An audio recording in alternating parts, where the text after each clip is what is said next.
4 چیزیں توبہ کے لیے بیان کی گئی ہیں یہاں پہ، سمجھ کر کے چلیں آپ۔ جب کوئی آدمی کسی کفر سے توبہ کرے، نفاق سے توبہ کرے، بڑے گناہ سے توبہ کرے، اس کی 4 منزلیں ہیں۔ سب سے پہلی چیز اللہ فرماتا، کیا یہ چاہتے ہو کہ اپنے اوپر اللہ کے لیے سری محبت کر لو، سری حجت کر لو؟ یعنی اگر تم یہ چاہتے ہو کہ اللہ کی تمہارے اوپر پکڑ آ جائے تو پھر یہ کام کرتے رہو، اللہ کی پکڑ آ جائے گی۔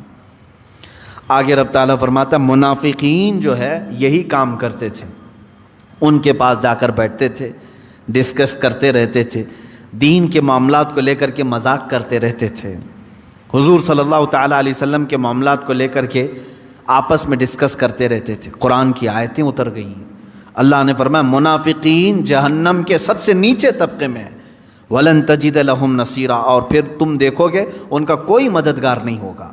ہاں إِلَّا الَّذِينَ تَابُوا، اب یہاں توبہ کی اہمیت بیان کی جائے، مگر وہ لوگ جنہوں نے توبہ کر لیا، وَأَصْلَحُوا، اور اپنے آپ کو سنوار لیا، وَاعْتَصَمُوا بِاللَّهِ، اور اللہ کی رسی کو مضبوطی سے پکڑ لیا، وَأَخْلَصُوا دِينَهُمْ لِلَّهِ، اور اپنے دین کو اللہ کے لیے خالص کر لیا، فَأُولَئِكَ مَعَ الْمُؤْمِنِينَ، تو پھر وہ مومنین کے ساتھ ہوں۔ 4 چیزیں توبہ کے لیے بیان کی گئی ہیں یہاں پہ، سمجھ کر کے چلیں آپ۔ جب کوئی آدمی کسی کفر سے توبہ کرے، نفاق سے توبہ کرے، بڑے گناہ سے توبہ کرے، اس کی 4 منزلیں ہیں۔ سب سے پہلی چیز تابو، توبہ کرے۔ توبہ گال پہ تھپڑ مارنے کا نام نہیں ہے، توبہ لفظ ہے رجوع کرنے کا۔ رجوع کا مطلب ہے جس کام کو کیا تھا اس سے اپنے آپ کو شرمندگی محسوس کرے کہ میں نے غلط کیا تھا اور چھوڑنے کا پکا ارادہ کر لیا، یہ توبہ ہے۔ کان پکڑنا، گلے گال کو تھپڑ مارنا یہ کوئی ضروری نہیں بھی کیا، تم نے سوئے سوئے دل میں ارادہ کر لیا اے اللہ مجھ سے غلطی ہو گئی، میں باز آتا ہوں، یہ توبہ ہو گئی، یہ تمہاری توبہ ہے۔ سجدے میں گر گئے، اے اللہ مجھے افسوس ہے کہ میرے سے غلط کام ہو گیا، تم نے اپنی غلطی سے توبہ کر لی، بس یہ توبہ ہے۔ توبہ کہتے ہیں پلٹنے کو، جہاں تھے تم وہاں سے پلٹ آئے۔ نمبر 1، توبہ کے بعد کیا کیا کرنا ہے؟ وہ اصلحو کا مطلب ہوتا ہے اپنے آپ کو پھر سنوارنا ہوگا تمہیں۔ مومنین کے ساتھ اگر بیٹھنا ہے تو سنوارنا ہوگا۔ اسی لیے اس آیت کے ذریعے سے مفسرین فرماتے ہیں کوئی اگر توبہ کرتا ہے کسی چیز سے، فوراً اس پر اعتبار مت کرو، 6 مہینے انتظار کر کے دیکھو کہ سنورا کہ نہیں سنورا، اپنے آپ کی اصلاح کیا کہ نہیں۔ میاں آج چھوٹی چیز تھپڑ مار لیا، توبہ توبہ توبہ توبہ، اور اس کے بعد پھر کل دیکھا تو پھر وہی ہے۔ کبھی کبھار جو سچی توبہ نہیں کرتا ہے وہ آدمی چند دنوں کے بعد پھر واپس اسی گناہ میں چلا جاتا ہے۔ شریعت نے کہا ہے کہ 6 مہینے اس کا انتظار کریں، 6 مہینے اس کا انتظار کریں، دیکھیں کہ اس نے اپنے آپ کی اصلاح کر لی یا نہیں۔ کچھ لوگ صرف شادی کے لیے توبہ کر لیتے ہیں، صرف شادی کے لیے ایمان لے آ رہے ہیں، یہ بھی معاملات ہے۔ تو یہاں پر بھی حکم ہے، ٹھیک ہے ایمان لائے، میں اس کا انکاری نہیں ہوں۔ کوئی لڑکی ایمان لے آئی، کوئی لڑکا ایمان لے آیا، اسلام میں داخل ہوئے ہیں، تو حکم تو یہ ہے کہ 6 ماہ اس کا انتظار کرو، دیکھو کہ حقیقت میں اس نے اپنے آپ کو سنوار لیا کہ نہیں۔ ارے ادھر صبح توبہ کیا، دوپہر میں نکاح کی محفل بیٹھ گئی، پھر شام میں پتہ چلا کہ ہو گیا، اب واپس چلو اپنے دھرم میں، یہ تو دھوکہ دینا ہوا۔ تو اصلاح کرنا اپنے آپ کی، یہ توبہ کی دوسری منزل ہے۔ تم ایمان والوں میں کب شامل کیے جاؤ گے؟ پہلے نمبر پر توبہ، دوسرے نمبر پر اپنی اصلاح۔ وہ یوں ہی سمجھ لیں زخم ہو گیا تھا، ہاتھ میں زخم ہو گیا تھا، پھوڑی ہو گئی تھی، پھٹ گیا، گئے ڈاکٹر کے پاس، کس کام کے لیے؟ علاج کے لیے۔ اب وہاں 2 چیزیں ہیں، 2 چیزیں۔ پہلے تو اس کو صاف کر کے وہ پٹی باندھے، پہلے تو صاف کر کے پٹی باندھے، اس کے بعد پھر دوائی بھی دے کہ جو کمزوری آئی ہے وہ دور ہو سکے۔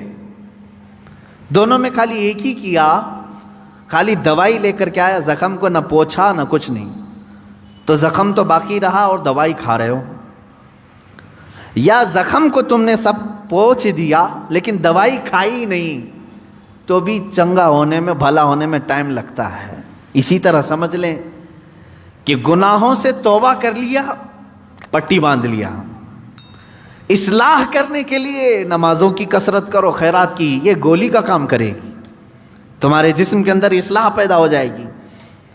مثال کے طور پر اب دارالحرب ہے ہمارے ہاں، تو اسلامی نظام ہے نہیں، یہاں اگر جیسے بھیانک گناہ ہو جاتے ہیں تو کیا کرنا چاہیے اس میں؟ جیسے زنا ہو گیا کسی سے، اسلامی ریاست ہوتی تو اسے تو سنسار کرنے کا حکم ہے نا۔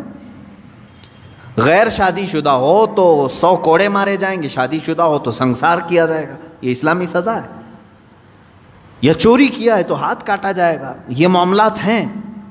لیکن آپ دارالحرب میں ہیں، یعنی یہاں اسلامی نظام نہیں، آپ سے ایسا گناہ سرزد ہوا تو اب کیا ہے؟ اس کے لیے اسلام نے یہ نظام رکھا ہے کہ تم سب سے پہلی چیز توبہ کرو، توبہ کرو، اس بھیانک گناہ سے توبہ کرو۔ دوسرے نمبر پر اللہ نے فرمایا وَأَصْلَحُوا، اور اپنی اصلاح کرو۔ اصلاح کس بات پر؟ پہلے سے زیادہ نمازوں میں آؤ، نفل کی کثرت کرنے لگ جاؤ، خیرات کرو، صدقہ دو، محفلوں میں بیٹھو، تسبیح ہاتھ میں لے لو، کیونکہ جو ڈیمیج کیا تم نے اپنی روح کو، اس کو اتنا بینڈیج تو لگانا ہی پڑے گا، اس کی اصلاح تو ضروری ہے۔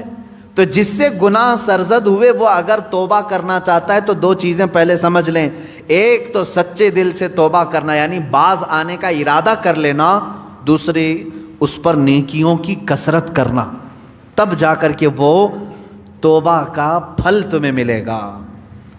ہاں بعض جگہوں پر میں نے دیکھا ہے، دیہاتوں وغیرہ میں وہ لوگ کسی لڑکے اور لڑکی کے معاملے کو دیکھتے ہیں کہ یہ غیر شادی شدہ تھے اور چلے گئے اور ساتھ میں رات بتا کر کے آئے، تو ان کو پکڑ کر کے جماعت والے بٹھاتے ہیں۔ اسلامی سزا ہے نہیں، آپ دے نہیں سکتے۔ اور بعض دیہاتوں میں نے دیکھا ہے کہ جھاڑو لے کر کے اس کو مارتے ہیں، یا ٹاول کو لپیٹ کر کے اس کو مارتے ہیں۔ یہ مذاق کر رہے ہو اسلامی نظام کا؟ مذاق ہے اسلامی نظام کا؟ وہ تو حضرت ایوب علیہ السلام کی بیوی کے لیے اترا تھا قرآن پاک میں۔ حضرت ایوب علیہ السلام نے قسم کھا لی تھی اپنی بیوی کے بارے میں کہ وہ شیطان کے پاس گئی تھی، اگر میں صحیح ہو جاؤں تو تجھے 100 کوڑے ماروں گا۔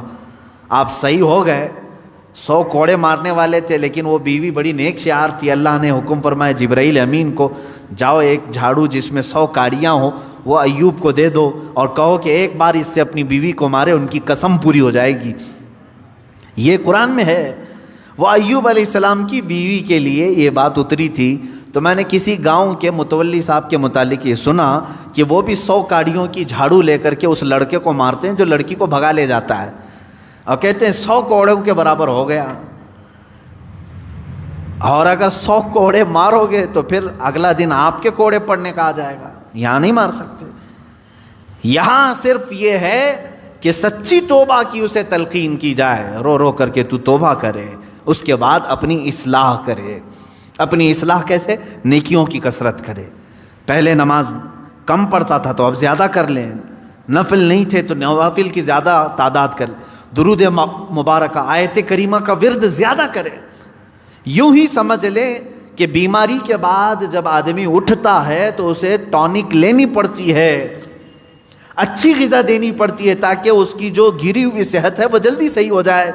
گناہ کرنے کے بعد بندے کی روح اسی طرح بیمار ہوتی ہے، توبہ کے بعد اسے ٹونک دینے کے لیے نیکیوں کی کثرت ضروری ہے، وہ نوافل کی کثرت کرے۔ نمبر 3 وَاعْتَصَمُوا بِاللَّهِ، اللہ کی رسی مضبوطی سے تھام لے۔ یہ اللہ کی رسی ہے کیا؟ اس پر ہی بہت گھنٹوں تفسیر ہو جائے گی۔ یہ قرآن پاک میں گزر وَاعْتَصَمُوا بِحَبْلِ اللَّهِ، چوتھے پارے میں یہ آیت گزر چکی ہے، اور یہاں اللہ نے فرمایا وَاعْتَصَمُوا بِاللَّهِ، اللہ کی رسی مضبوطی سے پکڑ لو۔ اللہ کی رسی کیا ہے؟ آسمان سے کوئی چیز لٹک رہی ہے کہ اس کو پکڑ کر کے جھولتا رہے گا، چھوڑے گا نہیں۔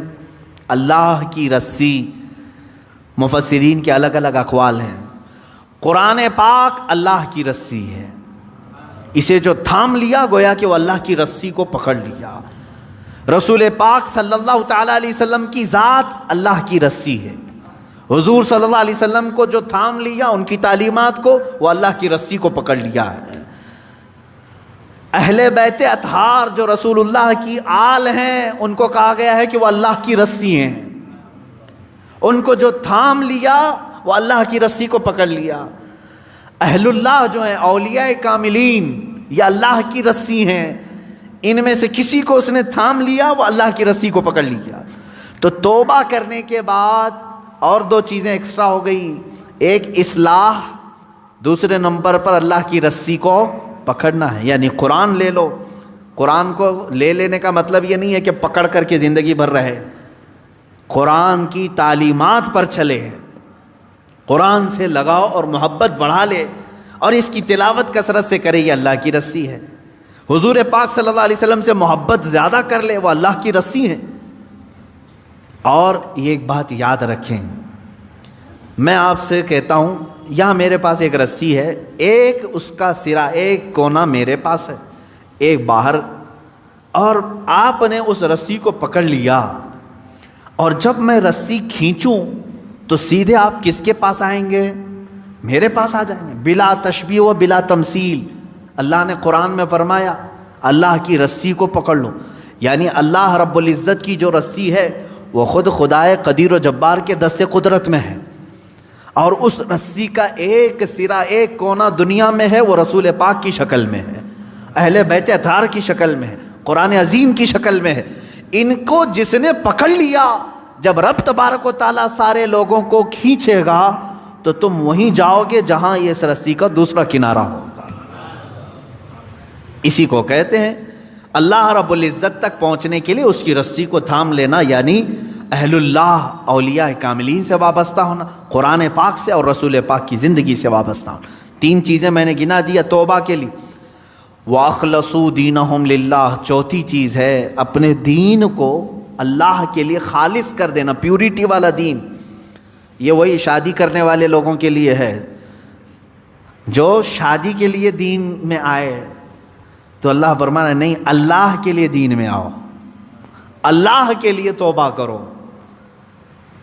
بعض لوگوں کو دیکھا گیا کہ بھائی بہت زیادہ آوارہ گردی کرتا تھا، میں تو بیٹی نہیں دوں گا اس کو، کہا 4 لوگوں کو لے آؤ، میں توبہ کرتا ہوں۔ توبہ توبہ توبہ توبہ، ہو گئی توبہ۔ اس کے بعد اس کی بیٹی کو لینے کے لیے تم نے 4 لوگوں کے پاس توبہ کیا۔ میرے عزیزوں، اب توبہ کے اصول آپ سیکھ لو۔ اس نے توبہ کس کے لیے کیا؟ ایک خاتون کے لیے۔ اللہ فرما رہا ہے اللہ کے لیے آ جاؤ، یہ آج تیرے نکاح میں ہے، کل پھیکی پڑ جائے گی، لیکن اللہ رب العزت تو ہمیشہ رہنے والا ہے۔ یہ ان لوگوں کے لیے بھی تھا جو دائرہ اسلام میں داخل ہوتے تھے، جیسے ہجرت کے متعلق حضور صلی اللہ علیہ وسلم نے فرمایا جس نے اللہ اور اس کے رسول کے لیے ہجرت کی اس کا ثواب بے حساب ہے۔ ہجرت کا مطلب ایک وطن چھوڑ کر کے دوسرے وطن گئے، جیسے مکہ چھوڑ کر کے صحابہ مدینے گئے تھے، کس کے لیے گئے تھے؟ اللہ اور اس کے رسول کی محبت میں گئے تھے۔ ایک صحابی جو ہے وہ مکہ سے نکلے، ان کی منگنی ہوئی تھی مدینے کی لڑکی سے، مدینے کی ایک لڑکی سے ان کی منگنی ہوئی تھی، وہ سفر کر کے آ گئے۔ انہوں نے سوچا شادی بھی ہو جائے گی، ہجرت بھی ہو جائے گی، ثواب کا ثواب ہے، گھر کا گھر بھی ہے۔ شادی ان کی مدینے میں ہونی تھی، سسرال مدینے میں، اور مکہ سے ان کو ہجرت کرنے کا ثواب بھی لینا تھا، لیکن وہ ہجرت کر کے آئے۔ تب اللہ کے نبی صلی اللہ علیہ وسلم نے یہ حدیث بیان فرمائی، جس کی ہجرت جس غرض سے ہوئی اسی غرض میں مانی جائے گی۔ جو اللہ اور رسول کے لیے ہجرت کر کے آئے تھے اس کا ثواب بے حساب ہے، اور جو شادی کے لیے ہجرت کر کے آئے تھے تو یہ شادی کا ہی مانا جائے گا، یہ شادی کا۔ بعض لوگ ہجرت کر کے، مائگریٹ کر کے دوسری کنٹریز میں آج گئے ہوئے ہیں، وہ اپنی روزی روٹی کے لیے گئے ہوئے ہیں، اس ہجرت کا ثواب نہیں ہے۔ اپنے دین کی حفاظت کے لیے اور اللہ کی رضا کے لیے اگر کوئی ہجرت کیا ہے تو اس کا ثواب ہے، بہت بڑا ثواب ہے۔ مثال کے طور پر برما کے لوگ جو ہجرت کی ہیں، ان کے اوپر آفتیں تھیں، مصیبتیں تھیں، اور ان کے اوپر دین تنگ کر دیا گیا تھا، اور وہ وہاں سے گھر چھوڑ کر کے ہجرت کر کے اگر کسی دارالاسلام میں گئے ہیں تو ان کو وہی ہجرت کا ثواب ہوگا جو صحابہ نے ہجرت کی تھی۔ یہ ثواب ہے کیونکہ وہ اپنے دین کی حفاظت کے لیے ہجرت کیے تھے۔ اس بات کو سمجھیں۔ 4 چیزیں یہاں پر بیان ہوئی ہیں توبہ کے متعلق، جو لوگ ایمان والوں کے ساتھ اٹھایا جانا اپنے آپ کو پسند کرتے ہیں، وہ سب سے پہلی چیز اپنی پرانی چیزوں سے، نفاق تھا یا کفر تھا یا بھیانک گناہ تھے، پہلی چیز توبہ کرے، دوسری چیز اصلاح کرے، یعنی جو ڈیمیج ہوا تھا اس کو صحیح کرے۔ کیسے؟ نیکیوں سے، نمازوں سے، تسبیحات سے۔ نمبر 3، اللہ کی رسی کو پکڑ لے۔ یہ نہیں کہ خالی تو مسجد میں بیٹھ گیا اور یہ سوچا مجھے کسی کی ضرورت نہیں، کسی پیر فقیر کی ضرورت نہیں، بولتے ہیں نا بعض لوگ، میرا دین کامل ہے، کسی پیر اس طرح کے جملے لوگ اپنے ماڈرنزم کو بتانا چاہتے ہیں کہ ہم اہل اللہ کے قریب نہیں جانا چاہتے، اللہ والوں کی ہمیں کوئی حاجت نہیں، جبکہ قرآن کہہ رہا ہے کونوا مع الصادقین، تم اللہ کے سچے بندوں کے ساتھ رہو۔ اگر تمہاری ضرورت نہیں تھی تو اللہ نہیں فرماتا کہ ان بندوں کے ساتھ رہو، یہ اللہ کی رسی ہے، ان کی صحبت میں اپنا وقت گزارو، ان کی تعلیمات میں اپنا وقت گزارو۔ نمبر 4 ہے اپنے دین کو خالص کر لینا، پیورٹی، یعنی توبہ کیا ہے تو کسی دنیاوی غرض سے نہیں بلکہ اللہ کو راضی کرنے کے لیے۔ بزنس کے لیے اگر کوئی داڑھی رکھ لیا، اپنا دھندا چمکانے کے لیے اگر کوئی ٹوپی پہن لیا، تو نہ اس داڑھی کا اسے ثواب ہے، نہ اس ٹوپی کا اسے ثواب ہے، بلکہ وہ دھوکہ دڑی میں شامل ہے۔